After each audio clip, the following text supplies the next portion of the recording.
we're here. Alright, we've got minutes. It's the first thing on our agenda to approve from our last meeting. I read them. I don't see any changes. Move for approval of minutes. A second. Okay. I want to move on to the issue we're mainly here to talk about is the fraudulent voter registration and absentee voting. And I think what we should do is just kind of talk through where we are, what we know, what we don't know, and so the public. Today's the 12th. Pardon me? Today's the 12th. Thanks, John. So we just want to make sure the public has it sort of from the beginning of what we know and don't know about what's going on or not going on in our county. So I'm going to summarize a little bit just from my perspective and Derek's perspective on what we know, and then I know you've had some further conversations, Tabitha, so we can talk about that. But basically, you know, our new registrations, our registration changes, absentee ballots come into our office here. There's a process in place for how they get processed. So that has been happening all along. There are checks and balances that take place with the state site. So that's been going on. Our county being added to this list of counties that's being investigated came at us on Friday, really late Thursday night, with no notification from the state police to us or to any of those other counties or to the state election division. So it just kind of went out there, and we didn't know why we were added or if there was activity that they were aware of or if it was cautionary or what was going on. So we've spent a couple of days trying to get a hold of the contact person at the state police and just sort of relying on the fact that we have checks and balances in place internally to catch those kinds of things if they were through there. So I'm going to let you take it, Tabitha, from there. I contacted Mike Snyder yesterday with the Indiana State Police, who is the investigator working this. He's explaining it that when they served their warrant or did their raids on the organization, they collected a distribution sheet with all the counties that the fraud voter registrations had been sent to. He stated that there was mainly 3 target counties, larger Marion, Lake, and Allen, that they were mostly sending them to, but they know of at least 1 registration being sent to our county, but they cannot tell me whose name was on it, anything for me to look at.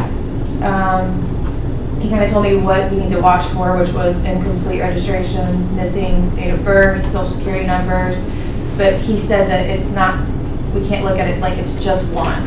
That's just 1 that they know of. Their fear is that when we get to election day, we're going to have voters show up at polls and they're going to be turned away because somebody has voted an absentee ballot in their name. And that's all across Indiana, that they're afraid that that's going to happen, which will be a nightmare if that does happen. Okay. They did not know the next step. So with this organization, since they stopped it before election, they have no idea how far they were going with it. So he said that they'll be probably investigating this months after the election before they have all the answers. Did he have any recommendations for us in terms of what we can be doing? Going through every registration and absentee ballot and contacting the individuals. Every registration or every new or changed registration? New or changed registration that we've received. And just contacting those individuals to make sure that they submitted that? So that focus is really on the new or changed registrations. Right. Okay. So it's not every. No. Yeah. No. So we need to make sure that everybody understands that. So we're only looking at the pool that is new or changed registrations. Yes. So let's put a number on that. How many people, how many new or changed registrations, Beth, have we had? 1,754. Okay. So that narrows the the issue for Jefferson County down to that group of people, or that group of registrations. Right. Okay. That doesn't include what I got this morning in the hopper and what I didn't get done from yesterday. Okay. Do you know how many you got overnight? 144. And Okay. that's, That doesn't include BMV from yesterday and Friday. They'll deliver those this morning. So there could be a little, some number more than that 1,700. Oh, yes. Okay, probably will be. So let's say it's 2,000, right? Mhm. Okay, so of that 2,000 then the next issue becomes, as I understand what you're saying, is people in that pool that could vote absentee. Is that the concern? So Where the fraud would, where fraud might potentially occur? I think, I'm not sure they know if it's just absentee, because if they're changing the address on something that somebody didn't request, it could be they're gonna send an absentee ballot to that address, but they could make an ID for that as well. they weren't for sure how far they were going with it as far as changing registrations, and were they gonna have people have 10 IDs with different Yeah. names on them? They Well, could show Going up and in polls and voting. vote. yeah, but it seems more, to me at least, more probable that we'd be mostly concerned about an absentee problem. I'm not trying to say that we don't have to be alert for that, but again, we're looking at that pool, 2,000 people. And most probably the absentees need to be scrutinized most carefully. Is there a way, I think there are a couple things we can do, because it's pretty, it's doable, 2,000 phone calls or contacts is totally doable, but I think there are things we can do to cross-reference that will eliminate some of it. We know who our absentee voters typically are, for one thing. If they're, I think we can cross-reference with the absentee ballot application request with some of that, to see if there's any of that, like I'm a new person and I'm going to vote absentee, or I changed it and I'm going to vote absentee. That might say we definitely need to contact those folks. But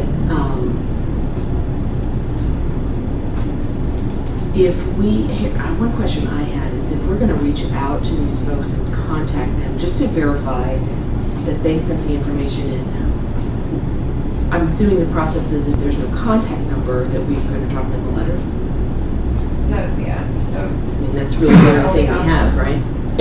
Other than sending somebody out to the address, which is not going to be very efficient. No, I don't want to do that. But if we do that as part of the process, that will eliminate some of those phone calls as well by getting a letter in the mail to them. That's the only way we have to contact them. As you look through them, Bev, how many would you say don't have complete information?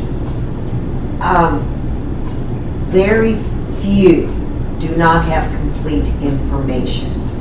Those normally come from the agencies like WIC and DCFS group that sends in stuff. Those are the ones that normally do not have all of the information required. Online registrations, they won't come through if you don't have it. BMV won't come through. Walk-ins, oh, you need to add your social security or driver's license. You catch that at the time. Yeah, we do that there. So, and the people who've been out knocking on doors and so forth, they know, they highlight what information is required from that voter to process that. Right. So You think it's a relatively low number that don't have contact information? Telephone numbers, nobody is really giving that out anymore. That's going to be our biggest problem, because the stuff that's come across online, no phone numbers. Very, very few. It's always an option, whether Right. you want Yeah. to release that or not. Right. That's right. And that is going to be the biggest problem.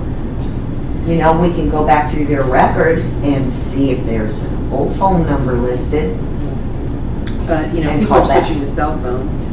I've noticed a lot of times in the database it'll be a home phone number, but they've moved or it's not accurate and they haven't updated with the cell phone. Right. I think we just, I mean, I know that we scrutinize the absentees when they come in, but I think obviously, especially this pool of people in 2000, if there are absentees that are coming in, a new registration, that needs to be looked at. That's what I think. So you want to include the absentee ballots as well if they're, the applications, if they're in this pool? Is that what you're saying? Include, I mean, I just think we need to make sure we're checking and making sure that that's right, okay? Because I'm not sure That it matches. I'm not saying I'm saying that of the pool of 2,000 people, to the extent that any of those people vote absentee, then I think we need to just double check and make sure that the information is correct and there's not anything that is, like you said, what the keys were missing information, is that correct? Or transposed numbers? Missing date of birth and social security number, or it's just not matching the system. So But watch for that. Yeah. One question that I have is, if they don't have a phone number, and we reach out to them by mail, we don't hear back from them, or we get a return card that it wasn't a valid address or whatever. What's our process at that point? I mean, I think we can only do what we can.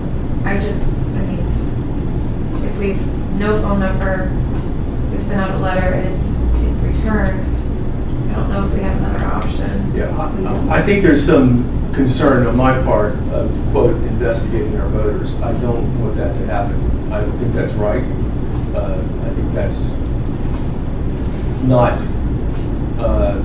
democratic. And so I think that, I think we need to be concerned. But I am saying I think also we need to be careful about pushing too hard. Yeah, pushing too hard on these voters. I agree with, I understand where you're coming from, and I agree with that.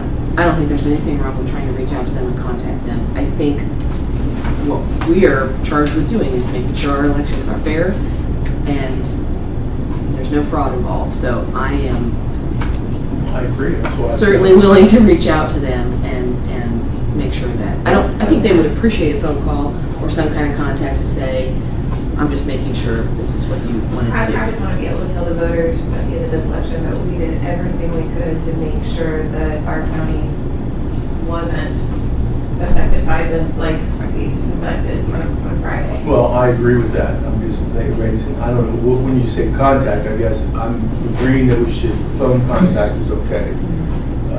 If you want to send a letter to somebody, you don't have a phone number to them. Right.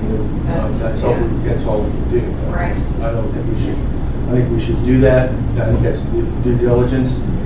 On the fair side of an election, I think that's the concern I have, and that is investigating voters. I think at some point gets to be unfair, and so I think that's the only caution I'm throwing up here. I understand your caution. What percentage of these are new registrations that are asking for absentee ballots versus planning to vote at the polls? Oh, I have no idea. I've not even done any numbers on that. We haven't done any cross-checking on that yet because this is all pretty new to us. Yeah, I just wondered if she had a figure on it. I think we can do it. I think we can cross-reference reports, but we have not done that yet. That's why we're here to talk about it today. I do have a question I'd like to ask the board. Is this going to affect the number of provisional ballots that need to be sent out? Mm-hmm. And if so, I need to know. Yeah, I think we do need to increase that number because I know we lowered it because we didn't think there was going to be an issue, but I thought about that too. I think we probably need to increase the number of provisional ballots in each place. So let me know how many you want me to send, because it takes a while to print. What did we decide, 10? 10 in town, and the outlying areas all got 15. It's just a printing, right? We're just printing paper? Yeah, expensive paper. It's $348 a case.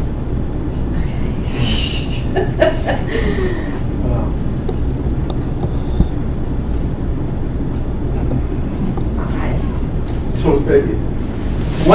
So one of the topics that are considerations was that we we would send these out, but then also we would hold and reserve a certain amount of provisional ballots here so that we could go deliver those if people ran out, right? It's, all you have to do is to reprint. Reprint, so we could print right here. Yeah, oh yeah, Yeah, so there's no delay, in other words, in producing additional provisional ballots. that's correct. So we don't have to know that number ahead of time. That's correct. Okay. So we could go to, double those numbers? I was going to suggest doubling, and then I think double. And as this process starts, if we find issues, we might revisit that. That's true. But I think doubling makes me comfortable. That's also that's a good point, Mindy. That's also that's also something I'd like to say, and that is that as we move forward, Tabitha, if we are starting to encounter problems, then let's reconvene. Right. Yeah, I was going to ask you to just keep us in the loop on what you're finding as we do that. And the other thing we need to talk about is how is this going to happen? Thought about it. What I think I can do, I have 7 girls in my office, and I can give them each a list on their downtime, make phone calls, and then that way everybody's chipping in, and we just don't have money in the budget on election for me to bring somebody in. We've got a little bit of time. Yes, Yeah, we do. yeah. We do. And I think this number, a certain number of calls a day, we can knock that It's a out. finite number. Well, that's what I was thinking. With 7 girls, I think we can make it work. So, and then we've also done the press release. I know yesterday sitting in Lowe's office, I checked. Yeah. Sorry about that. Registration all day long, which is great. Yes. People are coming in and checking them. So, And we've not found any issues from that, right? Nobody's No. called in to check it and found a problem. No problems. Okay.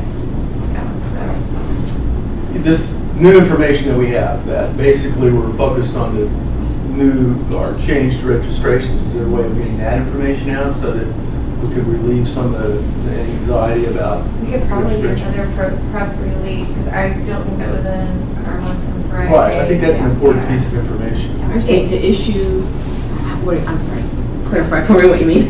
Well, my understanding is the state police investigation is focused on new registration or Right. changed registration. Right. So if we could maybe get that information out to our voters, I see. so that people who are regularly registered, that they understand that that they're not in the pool that's being looked at, or that maybe they could have lower their anxiety level a little bit about Okay.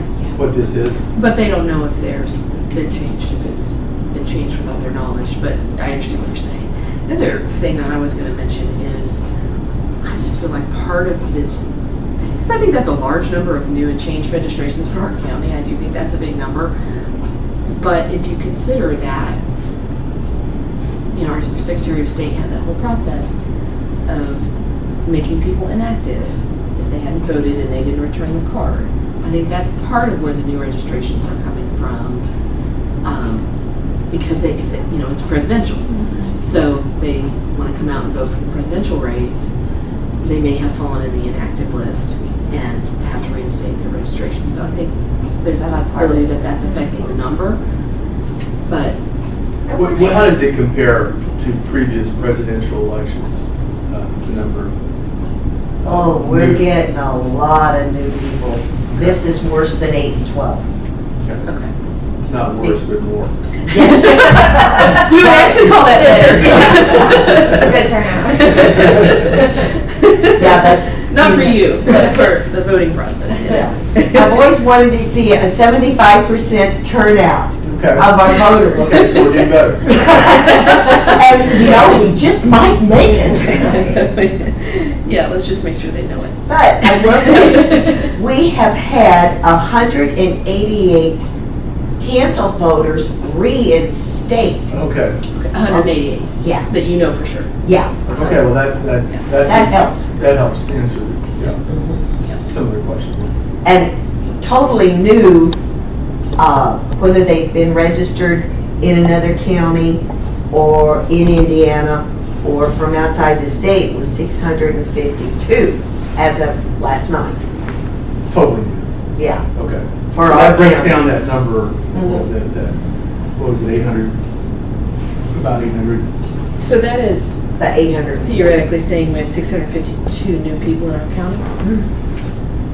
Got a lot of kids. That's true. Children, kids coming on. Yeah. 98, 97, 96. All those kids are registering to vote. They want to be part of this process. Mhm. Okay, well, Is there any, do you have any demographic on that? I mean, in terms of age? Is there- Not currently. Okay. Is there a way to pull that?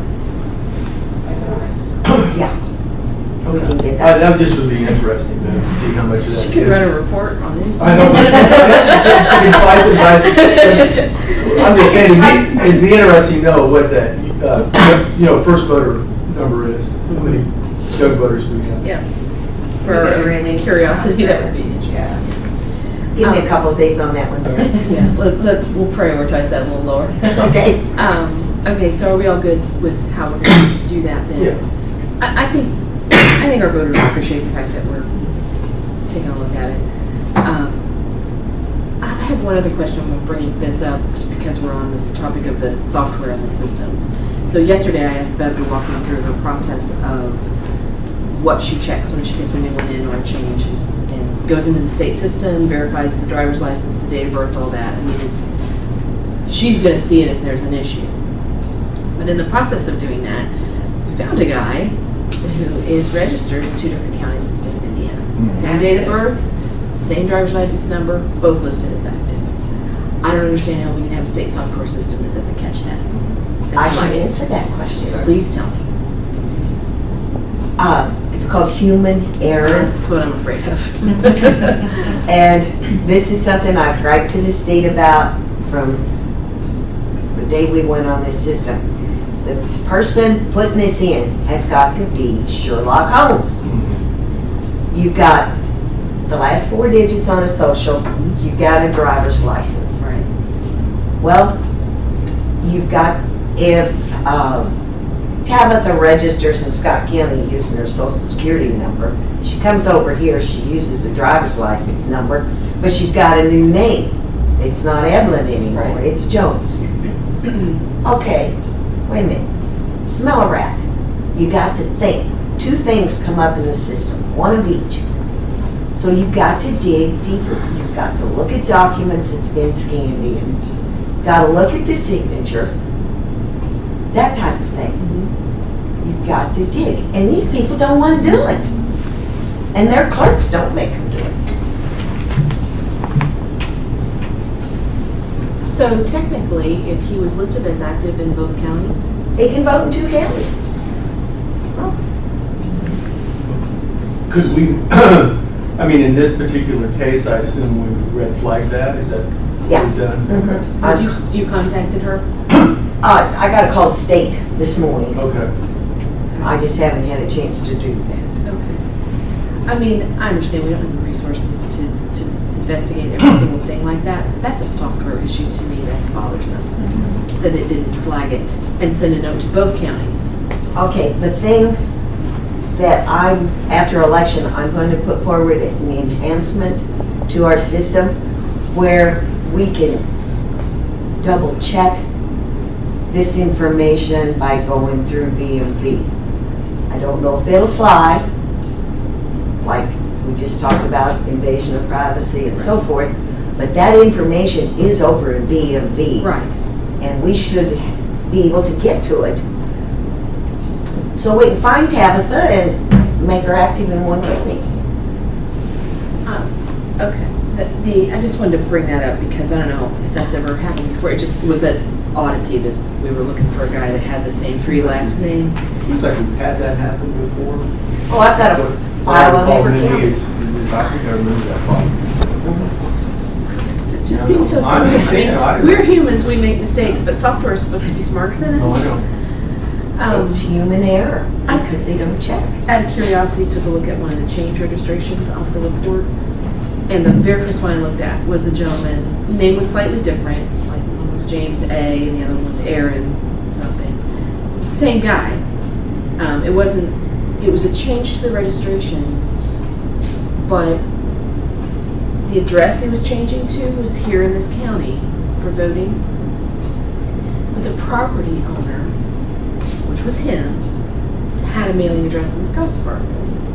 So I just went to the Scottsburg GIS and pulled it up. And he does own that property in Scottsburg too. So I mean, the question is, where are you going to vote? And did they cancel the registration in Scott County?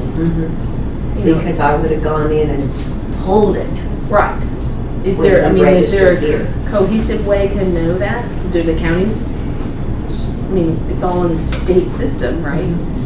There's a report. We can go back and look at him. It just makes me You would nervous. have pulled, you said you would have pulled the registration in Scott County. Yeah. You On would the have done it system. when you registered Yeah, here, Yeah. that's what she was saying. which is what should have happened with those other two counties. Oh, you betcha. It was That's what, worried. that was the mistake. Yeah, that was the human mistake. You've got to pull that from another county. Okay. Well, I mean, obviously, we can only do what we can do for our county, but Right. it just makes me nervous. Yeah. All right. I think that's all I had to talk about today.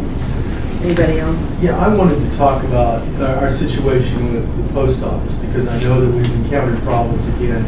I think we need to talk about that for a minute. First of all, I just want to understand what the problem is, and then talk about what we're doing about it.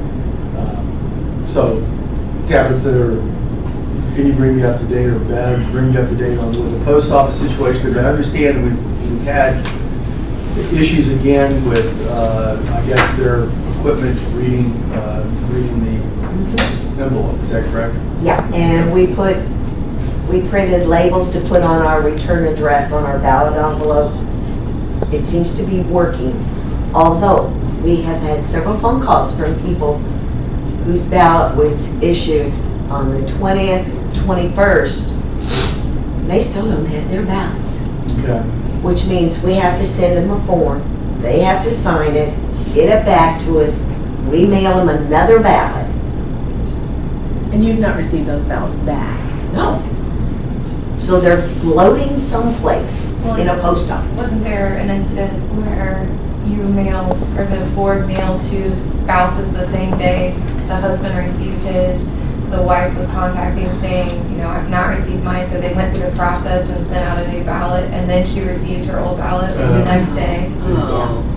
Yeah, see, sometimes, you know, information I have is sometimes 10 days Yeah. from mail out to their reception. Yeah. So, What's the number of? Do we have a number of envelopes that the post office has found that they've not canceled or whatever? Do we know how many? How many? That have been returned without being delivered. Yes, There were 6 of them. Postmaster carried them over. We talked about it. That's how come we did the labels. And So we had 6. Okay. 6 the very first week. Okay. And so you met with the postmaster. And I told him, I said, years ago, they used to hand sort Yes. all of our ballots. They did. Right, And they got to where they're supposed to be. right. And he said, well, I guess we'll have to go back to it. That was my initial question. I talked to the state election division last week about it, and that was my initial question is, can we not simply stamp these hand cancel so they are handled by a human that gets through the machine? And did you ask him that question? I mean, he obviously that's what he said, but I mean, we should have a product. Do we have a stamp, hand cancel stamp? I just think that's the easiest solution when we send them out. see, it would make sense, instead of sending those things that are going to be delivered locally, to Indianapolis, to Right. have them canceled, Right. to be shipped back here. Obviously, it should be cheaper to just hand cancel here than it would be to ship them and carry them back and forth over a year's period. I don't know if it has to be a stamp or if we could just write hand cancel on it. It just seems to me to be the most sensible thing. So where we are right now is we had 6 ballots that we knew of. The postmaster came, met with you, and you've revised the label, is that correct?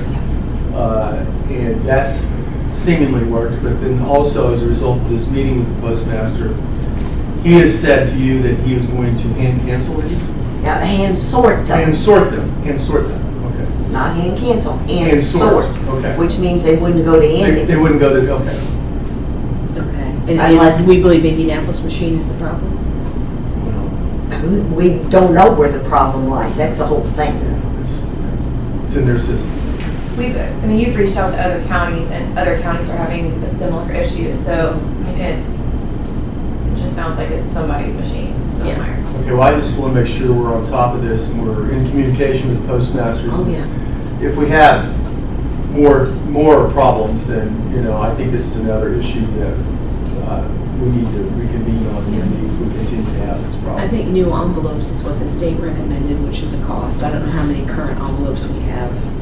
About 2,000 is what we had when we started this. So we'll have enough for at least another year's election. Depends. Well, that We're not through this one. that might be something we want to look at budget-wise, is just getting new envelopes. Yeah, when we that get have done with this issue. election, I think we need to look at the envelope. Obviously, it's too late to do something like that Okay. now, but and too expensive probably. But I think we need to look at that once this is finished. Have you had any issues since you started putting the label over the return address? Nope. Okay. So maybe between that and writing hand cancel, we won't have an issue. We've had a couple come back because doesn't live there. And the board gets them and calls or that's it. And what if they found when they called? I was kind of busy and didn't get to quiz them on it yesterday. They just come back yesterday? Yeah, we have come yesterday. Was that the first time? We had one overseas, one came back because something goofy with the address. I think that was it was going to the Philippines. But we've had 2 come back within county. Yeah. I think that's what it was yesterday. Yesterday's a little fuzzy, I Yeah, I apologize. know, it was crazy in here yesterday. Okay, will you follow up and see what the answer was on those 2? I'm curious to know how they. Right now? Close by. Okay, all right. I had one just other question about, we had talked at our last meeting about scheduling a meeting with the party chairs Yes. to talk through that election process on election night. Did you hear back from both of them? Both of them said. And they could both be there, perfect. They wanted to know if they needed to know anything. And I didn't respond. I figured we just throw that. Yeah, I just. When are we set for that? 26th or 5th. 26th at 4:30. Oh, yeah, okay. I just want to make sure. Yeah. Can we just talk, we basically just want to talk them through how, I think we need to talk about watchers and poll holders, Yes. the process for that. So if we could have, where do those forms come from that they, can you put that on your list to just have some printed so we can give to the party chairs that night? And then are we going to require them to turn those in either on or before election day so we know who's authorized? I don't know that we can quote require, Mindy. I think we need to strongly recommend it. Yeah, I Okay. mean, that clears up a lot of issues if we know who's going in the polls. I'm just saying I agree with what you're saying, but I'm just thinking about the statute. I don't know that we can quote require it, but I think we can say. We can request it. Yes. Okay, I We think we should request It it. would be very helpful to us as an election board. Yeah. I think we should request it. Yeah. So if we can have those for them, and then the other issue was election night, that we're not doing the Australian tally, how they're going to. I think that's an important Yes. message to get out. And that they need to appoint someone to be here, which is also going to take a form, Yeah. that they're here to get those results back to their headquarters that night. Which what we're talking about is that we're not going to do an Australian tally this year, okay? And we need to get that message out to people. And what that means is that we will not be posting at the polling site the results. Results will be posted here, and we'll get those out and post them in a centralized point. As I understand it, it may be a combination of precincts when the report comes out. Or will it be individual precincts by precinct? Combination. You'll be seeing combinations. It'll be a summary until the very Will it end. identify which precincts are included in that report? See, that's the problem. I don't think, No. It will I don't not. think it does. No, it just gives you how many reported precincts there are. Yeah. Yeah. It will not, that's that's what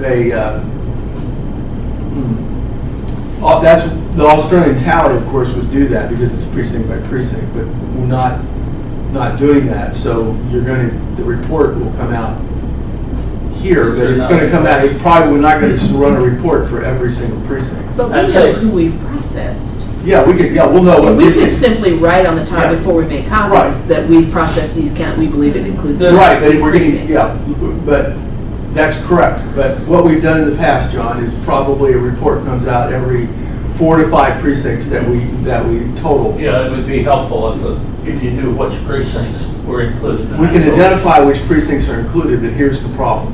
They come in randomly. Right, Okay? they do. So you may have, Hanover 1 and Madison 3, in the same report. So I think to your point, you're not going to be able to look at that report and necessarily be able to see how a particular precinct performed. Right. No, that's not my point. If Okay. you know which precincts are included in Yeah. that particular Yes. report. Yes. I think we could do that manually, Okay. as long as we're able to keep up with his. No, we're going to be able to, we will We can do be able that. to do that manually. In fact, I think as I recall, the reports are actually noted on there. Does the report tell what precincts have been run? No. Does it? I Okay. don't- We'll know. Not, well, But we know who we've let go. We know who's Yeah. come Yeah. in. We know So who we'll we've keep track had of going that. in. We'll keep track of that. We can do that manually, but it's not going to give you any kind of a breakdown on which votes are which. No, that's not my concern, but just to know which precincts are included in that particular report. Okay, well, it We'll is a try. concern of others in the election process of what precincts are reported. And what I'm trying to communicate here is that information will not be available. Yeah, we've as- already dealt with that, As the way we're going to report it at Okay. headquarters. Okay. Okay. Yeah, you're not going to have the nice, neat precinct by precinct breakdown.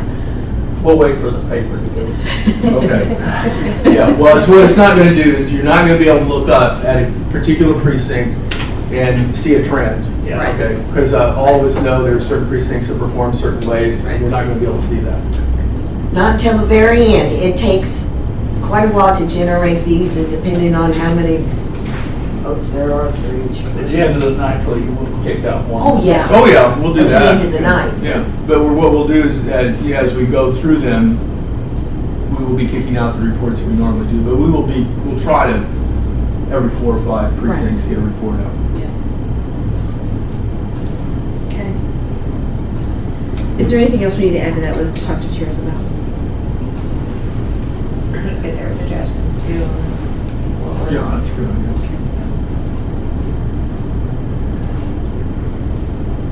Yeah, because we still have time after that to do some things. So, okay. Anything else that you guys want to talk about? Anything from the public this morning? My only question was, because I wrote a story in the Indianapolis Star about this voter fraud, where what was actually being going on was they were able to hack the Secretary of State's office voter registration rolls and change information there. Would that flag if it was a change coming back to the county? I guess this person was showing someone how easy it was to do it, to get into their system. Any reporting? Yeah, it was an Indianapolis Star story, I think, yesterday or the day before. Okay, I have not heard that. Okay. I haven't either. I spoke with the Mike Snyder at 3:30, I believe, yesterday, and he did not mention anything, Right. but I'll definitely look more into it. Yeah, I just wondered because I read it in the Star, so. Not something I've heard, and just on that whole topic of hacking, when we did our public test of our machines, I did ask that question. Is it possible that our voting machines could be hacked? And I do not see any way that they could be. It would have to be a card. We do ours with the cards. They'd have to create a chip card, and even if they did, it would only be that one machine. There's just not. But they a way. got to have the right coding on Right. that chip I mean, it would to be- get in the machine. Impossible to do it, but it would be doubly impossible. I mean, you couldn't affect the whole county. There's a lot of safeguards, and I think the important thing is our machines themselves are self-contained. Yes. They're not connected. They're never not on- connected they're never to online. an outside line. Right. So, you know, you can't quote hack the machine. Our, you know, what is created by that self-contained machine is a card, and then the card is read. Right. Yeah, I felt comfortable You after feel he comfortable showed, with yeah, I that, do, yeah. after he showed me all the ways it worked, I just. Yeah, this was just a voter registration thing, and like I said, it was just a story in the Indianapolis Star. Right. So, So Right. they were getting online and changing the voter registration information, mhm. but it didn't say like just nation or statewide, is that what it? No, it was just a story about that this gentleman was doing it and showing, he'd get the permission and be able to go in and change it, and they were He just, was showing it was possible. Possible. They didn't see They any didn't say, incidences that they Right. weren't suspicious. Okay. that right, they had. yeah. Okay. Just saying. But it was, they thought fairly easy or something. There wasn't a star, And which, again, if everyone will go on and check their registration online, they'll know if there's been changes Yes. to their own Yeah. registration. Or That's the first line of defense, I That's the would say. easy way to do That that. is the yeah. easiest way to handle it. I have a question. How many cases of fraud have we ever had in this county? I don't remember one myself. I mean, you got, it takes a long process to prove it, so I don't think Yeah, it ever that's why got to the end of that. Well, I think, you know, number one, I don't recall one that we've ever had that during the time that I've been on the board. Last year, or last election, we had one ballot that was contested. One. Out of all of the stuff that was going on. So, and, you know, but just to answer your question as it relates to quote fraud, I don't remember anything in recent elections. You know, I remember back in my childhood, you know, there being issues of that, but that's back in the 60s. So that's my Yeah, go back farther. yeah, I know there that's was back stories, when, but- that's when back when voting was not on machines and it was Yeah. on, you know, paper ballots and that kind of stuff. You know, fraud's a serious thing and a big scary word, and I think that's why we're taking the action we're taking. Yeah. Just to make sure. 'Cause Yeah. the people who want to perpetrate My fraud, point was they that- understand the faults in the system, and that's where they operate. So it's kind My of a puzzle. point is that it, for all practical purposes in this county, is non-existent. I think we're going to make sure of that. Yeah. And I will say this, the folks that are being investigated, they're not from our county. They're Right. working this process. Right. That's good. I guess my question was how did we ever get stuck in the 56 counties in the first place? Well, that was the question we all had Friday morning. And I think what you said, the answer is that there was one, A list. but there was one, Showed that Jefferson County was sent one registration. one registration, John, was sent to this county from that operation. So, yeah, so maybe we stopped them. They stopped them before. Right. They got And they it. can't even tell me if it was sent or if it was stopped before. I mean, It it's. just, we It were was on on the a list. list. No, we're Yeah. on the It was on a list. list. and Yeah, that's- so that's So how we're that's just- how we made the list. We're just going to make sure. Definitely. And I'm okay with spending some time to do that. So. All Okay. right. We're all good? All right, we're adjourned. Thank you, guys. Thank you.